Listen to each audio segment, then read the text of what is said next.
السلام علیکم. آپ مختلف ٹاپکس پہ بات کر چکی ہیں. آج آپ کس ٹاپک پہ بات کرنا چاہیں گی؟ آج میں دیکھیں جی وراثت پہ بات کروں گی، کیونکہ ہمارے گرد و پیش اس کا ذکر بہت ہو رہا ہے. تو اس میں آپ کو چند امپورٹنٹ پوائنٹس جو بڑے ذکر میں آتے ہیں.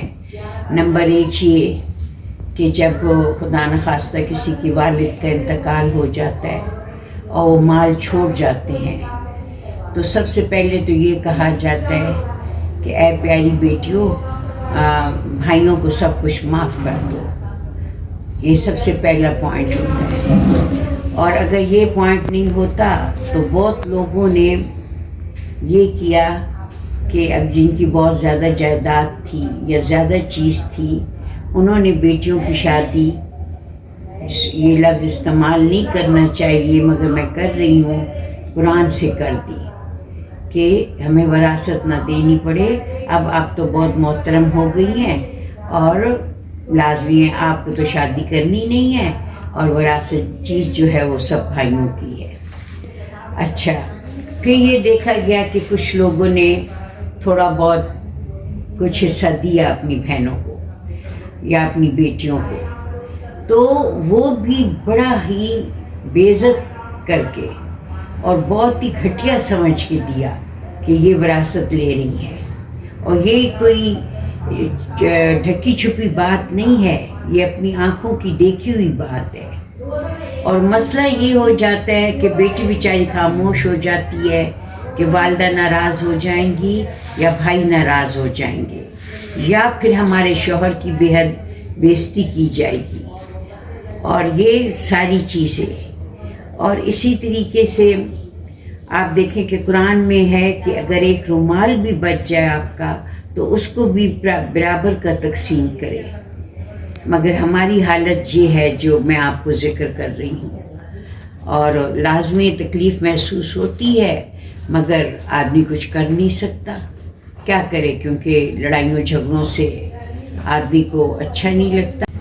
ہاں، ایک اور پوائنٹ میں آپ سے ذکر کرنا چاہوں گی اسی بارے میں کہ سعودیہ میں ایک اگر بیٹی ہے نا تو وہ بھی بڑے ناز اور نخوں سے اپنے کو سمجھتی ہے، کیونکہ وہ کہتی ہے میرا باپ ایک بہت امیر آدمی ہے، اس لیے ان کو پتہ ہوتا ہے کہ ان کی وراثت ان کو پوری ملتی ہے. وہ اپنے کو مسکین نہیں کرتی، نہ وہ اپنے کو غریب سمجھتی ہے، وہ اپنے بھائیوں کے برابر ہی اپنے کو سمجھتی ہے، اس لیے کیونکہ وہاں پہ وراثت پوری دی جاتی ہے. اور یہ بہت بڑا پوائنٹ ہے، اور میں نے اپنی آنکھوں سے دیکھا ان لڑکیوں کو کہ وہ کتنی شان و شوکت سے اپنی زندگی گزارتی ہیں کہ ہمارے والد ایک امیر آدمی ہیں. تو یہ ساری باتیں ہیں. تو میں آج ایک بہت خوبصورت شعر اسی انداز میں پڑھوں گی کہ بنت ہوا کے نرم لہجے سے، بنت ہوا کے نرم لہجے سے، اے ابن آدم کو بگاڑ رکھا ہے. ابن آدم نے اپنے سارے جرم بنت ہوا پہ ڈال رکھے ہیں. آپ مجھے بتائیے کہ آپ کیا کہنا چاہیں گی؟ دیکھیں، میرے تو گرد و پیش ابھی اس طرح کا کوئی ٹاپک نہیں آیا وراثت کے متعلق، تو میں اس پہ کچھ نہیں کہنا چاہوں گی. بس اتنا کہنا چاہوں گی کہ بہن بھائیوں کو برابر تقسیم کیا جائے، سب کے ساتھ انصاف کیا جائے. اور اس طرح میں شاعری کے ساتھ ختم کروں گی. دنیا کو ایسا بھی نہ بنا اے ابن آدم، دنیا کو ایسا بھی نہ بنا اے ابن آدم کہ بنت ہوا اپنے پیدا ہونے پر پچھتائے. اللہ حافظ.